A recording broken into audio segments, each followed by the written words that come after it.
सबको पता है रीट 2025 आप सबके सामने खड़ा है। ऐसे में कुछ इंपॉर्टेंट टॉपिक हैं जो याद करने में बड़ी दिक्कत देते हैं, लेकिन अगर ट्रिक में हो जाए और 10 मिनट में हो जाए तो फिर कहने ही क्या। तो आज हम राइट टू एजुकेशन एक्ट 2009 यानी आरटीई 2009 को ट्रिक में समझेंगे 10 मिनट में। वीडियो अच्छी लगे तो पूरी देखना और टीचिंग एग्जाम TWA चैनल को सब्सक्राइब करना भी मत भूलना। तो आज समझेंगे आरटीई 2009। भैया देखो, आरटीई 2009 में 7 चैप्टर 38 धाराएं और एक क्या है जिसे बोलते हैं आप एक तरीके की प्रकीर्ण कहते हैं, वो है ठीक। तो एक अनुसूची, 7 चैप्टर 38 धाराएं। पहला चैप्टर 2 धाराओं को कवर करता है जिसमें परिचय है और धारा 1 और धारा 2 उसी चैप्टर के अंदर आते हैं। दूसरा चैप्टर निशुल्क और अनिवार्य शिक्षा का अधिकार यानी आरटीई का नाम देता है और धारा 3 से लेकर 5 तक इसके अंदर आते हैं। फिर तीसरे चैप्टर का नाम है समुचित सरकार, स्थानीय निकाय और माता पिता के कर्तव्य। धारा 6 से लेकर 11 तक इसमें आते हैं। फिर विद्यालय और शिक्षक के कर्तव्य धारा 12 से लेकर 28 तक इसमें आते हैं। फिर पाठ्यक्रम को कैसे चेंज करना है, कब पूर्ण करना है, किस भाषा में पूर्ण करना है, वो धारा 29 और 30 में आता है। चैप्टर 6 बाल अधिकारों के संरक्षण से संबंधित प्रावधान धारा 31 से लेकर 34 इसमें आती है और अन्य मुद्दे नाम का जो चैप्टर है उसमें धारा 35 से लेकर 38 आते हैं। अब धाराओं जिनसे क्वेश्चन बनते हैं उनको हम ट्रिक से याद करेंगे। धारा 1 आरटीई का परिचय। तो आप किसी से मिलने जाते हो तो पहले क्या बताते हैं, आपसे पूछते हैं ना आपका नाम क्या है। तो धारा 1 आरटीई का परिचय है कि राइट टू एजुकेशन एक्ट क्या है। तो धारा 1 बताती है कि राइट टू एजुकेशन का मतलब निशुल्क और अनिवार्य शिक्षा का अधिकार है, जिसमें 6 से लेकर 14 साल के बच्चों को क्या दी जाएगी, फ्री और कंपलसरी एजुकेशन दी जाएगी। धारा 2 वोकेबलरी की बात करती है कि भैया स्क्रीनिंग टेस्ट का मतलब क्या है, यानी अनुवीक्षण प्रक्रिया का मतलब एडमिशन के समय होने वाला टेस्ट है, या जो वंचित वर्ग हैं उनका मतलब क्या है, तो वो शब्दावली की बात करती है। धारा 3 बात करती है प्राइमरी एजुकेशन की। तो धारा 3 कहती है कि भैया 6 से लेकर 14 वर्ष के बच्चे को क्या दी जाएगी, एजुकेशन दी जाएगी, वो भी फ्री और कंपलसरी दी जाएगी। कैसी दी जाएगी, फ्री और कंपलसरी एजुकेशन दी जाएगी। 18 वर्ष के बच्चे को दी जाएगी। धारा 4 नहीं बनाएंगे कोई अचार। देखिए धारा 1 परिचय, धारा 2 वोकेबलरी की बात करता है, धारा 3 बात करता है प्रारंभिक शिक्षा की और धारा 4 बात करता है किसकी, अचार। तो भैया एक बच्चा था, उसके मम्मी पापा बोलते हैं स्कूल में आके कि जी हमारा बच्चा तो बनाता रहा अपने भविष्य का अचार, अब ये पढ़ना चाहता है, तो क्या करेंगे आप, कोई विचार। तो ऐसे में बच्चा जब भी एडमिशन लेगा स्कूल में, चाहे वो पढ़ा था या नहीं पढ़ा था पहले, आप उसको एज के अकॉर्डिंग ड्रॉप आउट, धारा 4 कहती है कि एज के अकॉर्डिंग एडमिशन मिलेगा। यानी अगर किसी बच्चे की एज कितनी है, अगर किसी बच्चे की उम्र है 10 वर्ष, तो 10 वर्ष का बच्चा होना चाहिए 5वीं क्लास में, तो उसको उसी अकॉर्डिंग एडमिशन मिलेगा। तो अब आप कहोगे एज के अकॉर्डिंग एडमिशन, अगर कोई 10 साल का है और सीधे उसको चौथी या 5वीं क्लास में एडमिशन मिल रहा है, तो उसने तो आज तक क ख ग घ पढ़ा ही नहीं, कैसे सीखेगा। तो भैया ऐसे बच्चे को स्कूल का टीचर एक्स्ट्रा एफर्ट डाल के कराएगा। धारा 4 कि भैया मेरा बच्चा बनाता रहा अचार लेकिन अब पढ़ना चाहता है, तो प्रभु लोगों करो कुछ विचार।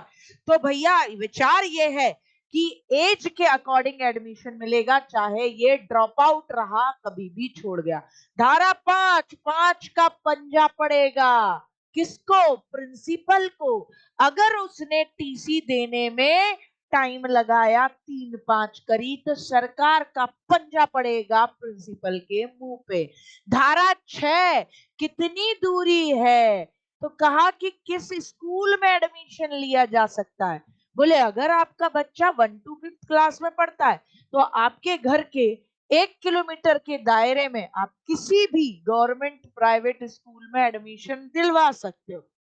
छठी से लेकर 8वीं क्लास का है तो आप अपने घर के 3 किलोमीटर के दायरे में किसी भी स्कूल में एडमिशन दिलवा सकते हो। धारा 7, हम हैं साथ साथ। तो भैया कोई भी स्कूल बच्चे को फ्री में पढ़ाने को तैयार हो जाएगा, प्राइवेट स्कूल भी, तो उसका तो नुकसान होगा। तो प्राइवेट स्कूलों को ये पैसा कौन देगा? ऐसे बच्चों के लिए जिनको की वो वंचित वर्ग से बिलोंग करते हैं और उनको फ्री एजुकेशन दी जा रही है। तो धारा 7, हम है साथ साथ। केंद्र और राज्य सरकारें मिलकर इस एक्ट के लिए पैसा देंगी विद्यालयों को। केंद्र सरकार 60% पैसा देगी, राज्य सरकारें 40%। लेकिन जैसे ही नॉर्थ ईस्ट में जाते हैं, यानी कि जैसे ही हम भारत के पूर्वोत्तर राज्यों की तरफ जाते हैं, तो 90% पैसा केंद्र सरकार देगी, 10% राज्य सरकार देगी। धारा 8, सरकार के कर्तव्य। धारा 9, स्थानीय निकाय के कर्तव्य। धारा 10, अब करो बस, यानी माता पिता के कर्तव्य। धारा 11, भैया धारा 11 तो एक और एक बनता है 11। तो बचपन से ही जब बच्चों को जोड़ना सिखाओगे तभी तो अच्छा बनेगा। तो धारा 11 कहती है कि अर्ली चाइल्डहुड केयर और एजुकेशन, प्रारंभिक बाल्यावस्था की देखभाल और शिक्षा, ECCE, इसका यानी आंगनवाड़ी का, यानी बाल वाटिका का, यानी 6 साल से पहले भी बच्चे की पढ़ाई का सारा सेटलमेंट कौन करेगा? राज्य सरकार करेगी। हाँ बिल्कुल, पढ़ाने का। धारा 12, टन टनाटन टन टन तारा चलती है क्या 9 से 12? अरे हीरो हीरोइन को अगर कह रहा है कि चलती है क्या 9 से 12, तो कैसे बोल पा रहा है जब पहले उसने टिकट का रिजर्वेशन करवा लिया है? तभी तो लड़की ने कह दिया कि हाँ चलूंगी 9 से 12, और फिर ऐसे में टिकट मिली नहीं, कितनी बेइज्जती होगी। तो धारा 12 रिजर्वेशन की बात करता है। टन टना टन टन टन तारा चलती है क्या 9 से 12? 9 से 12 चलने के लिए रिजर्वेशन कराया है। तो बोले प्राइवेट स्कूलों में भी वंचित वर्ग से, यानी सामाजिक आर्थिक तरीके से पिछड़ा वर्ग जो है, उनको 25% रिजर्वेशन, बड़े से बड़े प्राइवेट स्कूल में ऐसे बच्चों के लिए क्या होगा? 25% रिजर्वेशन कराया जाएगा कि भैया ऐसे बच्चों के लिए 25% सीट रिजर्व की जाएंगी, यही बच्चे पढ़ेंगे। ठीक है। अब धारा 13, सरकार भी जानती थी कि भैया ये 25% सीट पर अगर कह भी देंगे हम इनके पीछे पड़ के कि तुम इनको बच्चों को फ्री में एजुकेशन दोगे, ये वीकर सेक्शन के लोगों को, वंचित वर्ग के बच्चों को, तो ये प्राइवेट स्कूल वाले बहुत नाटक करेंगे, क्योंकि ये तो मोटी मोटी एडमिशन फीस लेते हैं, इनका नुकसान होगा। तो धारा 13 लेकर आई सरकार कि ज्यादा 13 मत करना, 3-13, वरना बहुत मार पड़ेगी। यानी इन बच्चों से कोई भी प्रवेश शुल्क नहीं लिया जाएगा, एडमिशन फीस नहीं ली जाएगी। ये गरीब बच्चे हैं, इनको प्राइवेट स्कूलों में भी मुफ्त में पढ़ाया जाएगा। धारा 14, इनसे कोई एज प्रूफ नहीं मांगना कि नहीं तुम्हारी उम्र क्या है, वो तुम्हारी उम्र का प्रूफ दे दो, बर्थ सर्टिफिकेट नहीं दोगे तो हम अपने यहाँ पे एडमिशन नहीं दे पाएंगे आपके बच्चे को, आधार कार्ड नहीं है तो नहीं दे पाएंगे। बोले कोई एज प्रूफ नहीं मांगना एडमिशन के समय पे। धारा 14, बिना एज प्रूफ के एडमिशन होगा। धारा 15, 30 का आधा 15, तो धारा 15 कहती है कि भैया ये जो वंचित वर्ग के बच्चे किसी भी स्कूल में आते हैं, तो मिड सेशन में भी आते हैं तो भी इनको एडमिशन देना है। यानी 30 सितंबर तक मिड सेशन में भी अगर ये बच्चे आते हैं तो इन्हें एडमिशन दिया जाएगा। धारा 16, बच्चा सो रहा था लेकिन फिर भी फेल नहीं कर सकते, तो धारा 16 स्वर्णिम गोल्डन धारा कही जाती थी। नो डिटेंशन पॉलिसी, बच्चे को 8वीं क्लास तक फेल नहीं। लेकिन अब इसमें 2019 और 2024 में संशोधन किया। संशोधन यानी इसमें करा परिवर्तन और कहा 8वीं की बात चल रही है, अगर बच्चा पढ़ेगा नहीं, वीक है, तो 5वीं में भी फेल करो, 8वीं में भी फेल करो, क्योंकि बच्चे और बच्चों के मम्मी पापा को लगता था हम तो फेल होंगे ही नहीं, हम तो पढ़ेंगे ही नहीं। तो कहा धारा 16। बोले ऐसे कैसे सोलेगा बच्चा तुम्हारा? बोले भैया 5वीं में भी फेल हो गया अब, और 8वीं में भी फेल हो गया अगर बहुत वीक हो। धारा 17, टीचर की जान का खतरा। टीचर की जान का खतरा क्यों? कि टीचर के लिए साफ मना है कि वो शारीरिक और मानसिक दंड नहीं दे सकता, मारना पीटना नहीं है। धारा 18, अगर कोई स्कूल बिना मान्यता के चल रहा है तो पहली बार में ही उस पे छापा पड़ेगा। तो कितना हर्जाना? 1 लाख रुपया लिया जाएगा। लेकिन उसके बाद भी अगर वो मान्यता नहीं लेता और सुधरता नहीं है, स्कूल चलाता रहता है, तो हर दिन के हिसाब से 10,000 का जुर्माना लिया जाएगा। ठीक साहब, क्लियर हुआ? अच्छा जी साहब, तो यहां तक धारा 18 हो गई। धारा 19 किसको मान्यता मिलेगी? बोले उसको मान्यता मिल जाएगी जिसके स्कूल में प्रॉपर तरीके से 3 साल हो चुके हैं, जिसके यहाँ पर प्रॉपर रूम है, प्रॉपर किचन है, बाथरूम है, तो ये सब मामले। धारा 20, सरकार को इन धाराओं में संशोधन का अधिकार है, वो जब चाहे बदल सकती है। जैसे अभी दिसंबर 2024 में धारा 16 में बदलाव करके कह दिया कि अब तो फेल करेंगे भैया। धारा 21 बहुत इंपॉर्टेंट, स्कूल मैनेजमेंट कमेटी यानी विद्यालय प्रबंधन समिति। कितने सदस्य होंगे स्कूल का मैनेजमेंट करने के लिए?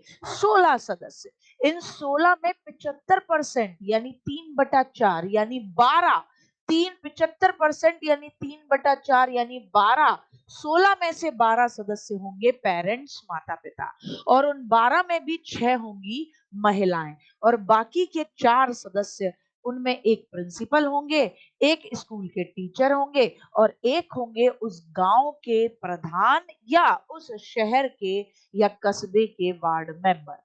ठीक साहब। धारा 22, स्कूल मैनेजमेंट कमेटी, विद्यालय विकास योजना।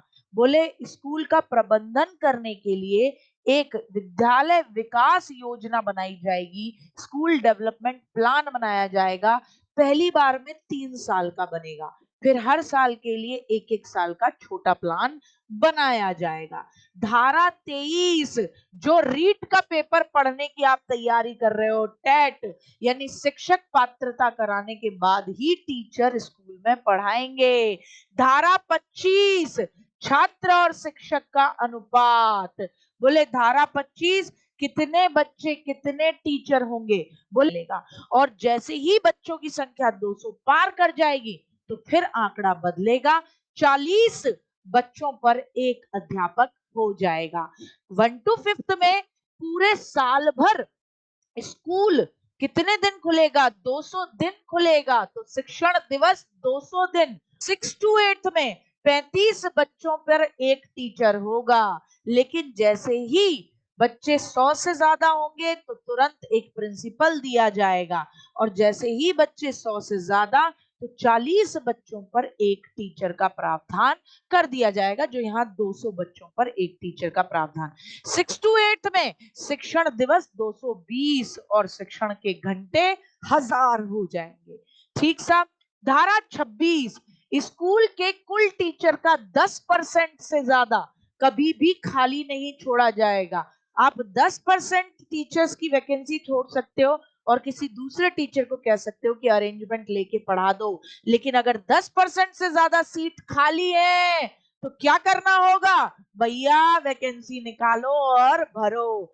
धारा 27, टीचर पढ़ाने के अलावा केवल 3 काम करेंगे, फालतू का कोई और काम नहीं। ये 3 काम कौन से? जनगणना का काम करेंगे, जनगणना, लोकल इलेक्शन जो है स्थानीय निकाय के, उनमें ड्यूटी लगा सकते हो इनकी, और आपदा के समय राहत कार्य में, कोरोना वोरोना इनके समय पर आप राहत कार्य में ड्यूटी लगा सकते हो। इन 3 के अलावा कोई और काम नहीं करेंगे, पढ़ाएंगे। तो राहत कार्य, इलेक्शन ड्यूटी और जनगणना किसमें? धारा 27। धारा 28, धारा 28 कहती है कि भैया शिक्षण घंटों के दौरान कोई भी प्राइवेट ट्यूशन नहीं पढ़ाएगा। धारा 29 प्राइमरी पाठ्यक्रम में अगर कोई परिवर्तन है तो सरकार अखबारों में सूचना देगी कि भैया देखिए ये परिवर्तन है। धारा 30 कोई बोर्ड एग्जाम नहीं होगा, 8वीं क्लास तक कोई बोर्ड एग्जाम नहीं। धारा 31 बाल अधिकारों के संरक्षण के लिए एक आयोग बनाया जाएगा। तो ये था राइट टू एजुकेशन एक्ट 2009 और मात्र आपके लिए 10 मिनट में ये पूरी वीडियो के माध्यम से आपका एक अच्छा रिवीजन हो चुका है।